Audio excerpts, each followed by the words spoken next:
हस्तिनापुर गांव में रहने वाली सरोज के 5 बेटे थे। उसका पति जगदीश पेशे से एक कपड़ा व्यापारी था। कुछ वर्षों पहले जगदीश का स्वर्गवास हो गया था।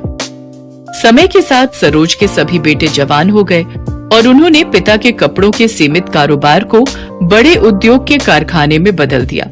पूरे गांव में उन्हीं के चर्चे हुआ करते थे। अरे सरोज के 5 बेटों ने मिलकर सरोज का मान ही बढ़ा दिया भाई। पहले तो पिता के छोटे मोटे कारोबार को इतना फैलाया और फिर उसी कमाई से इतना चौरस घर खड़ा कर दिया। 100% सच कहा रमेश भाई। अमीर रईस होने का सरोज के मन में जरा भी अहंकार नहीं है। जरूर ही पिछले जन्म में इसने पुण्य किए होंगे, तभी जाकर इस कलयुग में इसे 5 पांडव पुत्र का सौभाग्य प्राप्त हुआ है। सरोज के प्रति गांव वालों के मन में काफी इज्जत थी। पैसे वाली होने के बावजूद भी उसके अंदर बिल्कुल घमंड नहीं था। अरे मेरे 5 पांडु, यहाँ पर आओ। माँ, कारखाने पर जाने के लिए देरी हो रही है, शाम को बात हो सकती है। कामकाज के प्रति क्या इतना मशरूफ हो गए हो तुम लोग, जो पल भर के लिए अपनी माँ के पास नहीं बैठ सकते? मोहन भैया, तुम माँ की बात सुन लो, हम चारों कारखाने जा रहे हैं। अरे ठहरो, मुझे तुम 5 से बातचीत करनी है। ये तस्वीरें देखो, मैंने तुम 5 भाइयों के लिए लड़कियां पसंद की हैं। सभी खानदानी और रईस खानदान की हैं। ऐसा सुनकर 5 भाई एक दूसरे का मुंह ताकने लगते हैं। तभी उसका तीसरा बेटा कहता है, माँ, ऊपर वाले की दया से आपके 5 बेटे अपने पैरों पर खड़े हैं। माँ, शुरुआत से ही हम 5 भाइयों की सोच यही रही है कि हम गरीब घरों की बेटियों को ही इस घर में दुल्हन बनाकर लाएंगे। माँ, प्रदीप सही कह रहा है। अरे पगला गए हो क्या तुम लोग? अगर मैं किसी गरीब की बेटी को ब्याह कर लाऊंगी तो लोग सैकड़ों बातें बनाएंगे। गरीब अमीर का मेल भी नहीं देखा कहेंगे। माँ, आपको जमाने की पड़ी है, बल्कि ये सोचो कि किसी गरीब की बेटी का हाथ थामने से किसी गरीब पिता को साहूकार का कर्जदार नहीं होना पड़ेगा। सरोज 5 बेटों की बातें सुनकर भावुक हो जाती है और कहती है, ठीक है, अब बस भी करो। जब देखो तब 5 मिलकर पांडव की तरह पाठ पढ़ाते रहते हो। गरीब की बेटियों का ही बसेरा बनेगा यहाँ। खुश? सरोज अपने बेटों के ब्याह के लिए रिश्ते तलाशने लगती है। उसकी तलाश धर्मपुर गांव में रहने वाले गरीब रामदीन की 5 बेटियों रोहिणी, दीपा, नीलम, पुष्पा और तनु पर खत्म होती है। बड़े ही धूमधाम से सरोज अपने 5 बेटों की शादी करके 5 बहुओं को घर लाती है। मेरी 5 बहुओं, अपने दाहिने पैर को इस अक्षत कलश पर पैर लगाकर गृह प्रवेश करो। हम तो सोच रहे थे कि तुम इतनी अमीर हो तो जरूर बड़े घर की बेटी को बहू बनाओगी, मगर तुम्हारी 5 बहुएं तो बहुत गरीब हैं।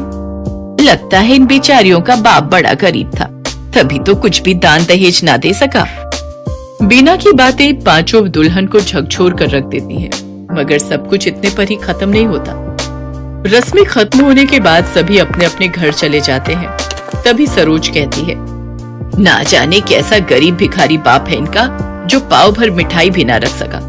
तुम सब देखना, कल सुबह तक ये बीना पूरे गांव में ढिंढोरा पीट देगी कि मेरी बहुएं गरीब घर से है। सरोज की बातें सुनकर उसके बेटे कहते हैं, माँ, अभी हम 5 की पत्नी को आए हुए पल भर भी नहीं हुआ और आपने अभी से ही इनको ताने देना शुरू कर दिया। सरोज की कड़वी बोली उसकी बहुओं के दिलों को अंदर तक चोट पहुंचा रही होती है। देखते ही देखते सप्ताह पर सप्ताह, महीने भी बीत जाते हैं। एक शाम बीना सरोज के पास आती है। अरे ओ सरोज, गजब हो गया, तुम तो बर्बाद हो गई। ऐसा भी क्या हो गया जो तेरी सांसें ऊपर नीचे हो रही हैं? ठीक से बता, जल्दी क्या हुआ? तेरे कपड़े के कारखाने में गंभीर आग लग गई है। तेरे 5 बेटे कर्मचारी सहित ढेर हो गए। ये सुनकर सरोज कारखाने की ओर दौड़ती है, जहाँ सब कुछ धू-धू करके जल रहा होता है। अपने बेटों के जले हुए शव देख सरोज शांत रह जाती है। बेटों की मौत उसको गहरे शोक में डाल देती है। ऐसे ही समय बीतता गया। एक रोज सरोज अपने बेटों की याद में खोई हुई होती है कि तभी उसके सीने में तेज दर्द होता है। उसकी 5 बहुएं उसे अस्पताल लेकर जाती हैं, जहां डॉक्टर उनसे कहते हैं, देखिए ना, हार्ट में ब्लॉकेज हुई है, जिसके लिए इनकी बाईपास सर्जरी होना जरूरी है और इसके लिए तकरीबन 10 लाख का खर्चा आएगा। हमें कुछ भी करके माँ जी को बचाना होगा, लेकिन हमारे पास इतने पैसे तो नहीं है। अपने पतियों के बाद हम अपनी सासू माँ को नहीं खो सकती। हमारे तो मायके वाले भी गरीब हैं, हम उनसे भी कुछ मदद नहीं मांग सकते।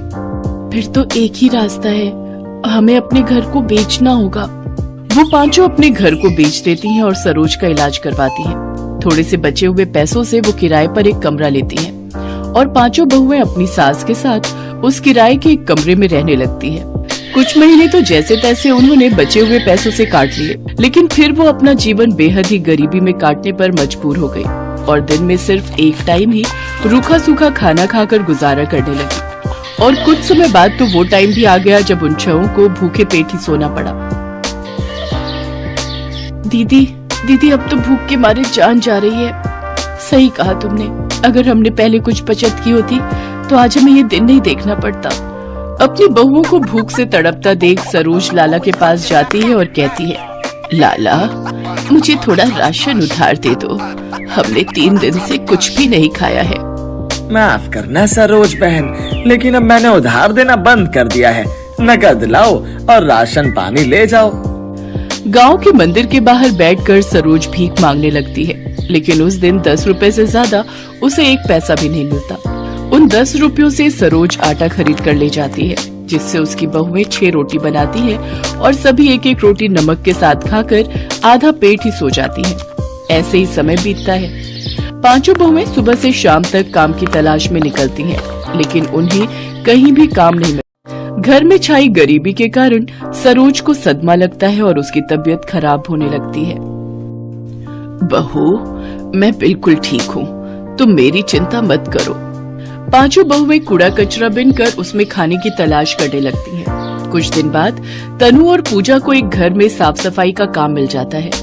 वो अपनी सास की तबीयत को देखते हुए अगले दिन काम पर जाने के लिए लेट हो जाती हैं। जहाँ पहुँचकर उनकी सेठानी उनसे कहती है, आ गई तुम दोनों कामचोर हैं? तुम गरीबों की यही बीमारी है, मीठे मुंह तुमसे 2 बोल क्या बोल लो, तुम तो सर पर ही चढ़ जाती हो। चलो अब मेरा मुंह क्या देख रहे हो, जल्दी से जाकर काम पर लग जाओ।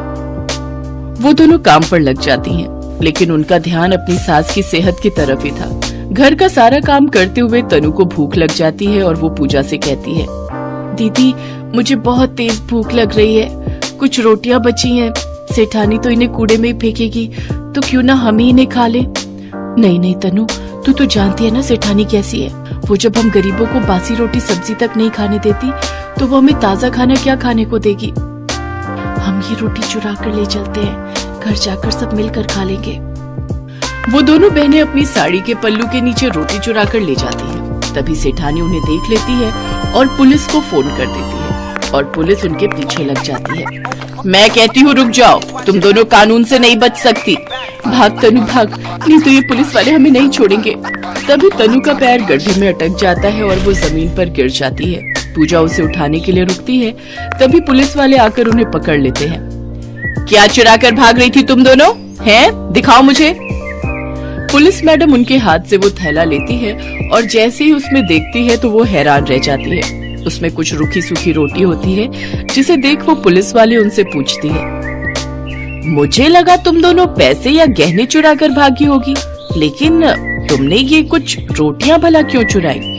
भूख सब कुछ करवा देती है साहब, और ये बात आप नहीं समझोगे। तनु और पूजा की आंखों में आंसू आ जाते हैं और फिर वो अपनी दुख भरी कहानी पुलिस वालों को बताती है। उन दोनों की कहानी सुन पुलिस का मन पसीज जाता है और उनको उन पर दया आ जाती है। देखो, कानून अंधा होता है, वो सिर्फ गुनाह देखता है लेकिन एक गरीब की भूख नहीं देख सकता। ये लो तुम कुछ पैसे रखो, इनसे कुछ काम शुरू कर लेना। पुलिस वाले उनकी मदद करते हैं और उन्हें कुछ खाना खरीद कर दे देते हैं। वो खाना लेकर वो घर जाती है और पेट भरकर उस दिन वो सभी बहुएं अपनी सास के साथ खाना खाती है। आज भी हमारे देश में ऐसे कई गरीब हैं जो भूख की भट्टी में झुलस कर दम तोड़ देते हैं।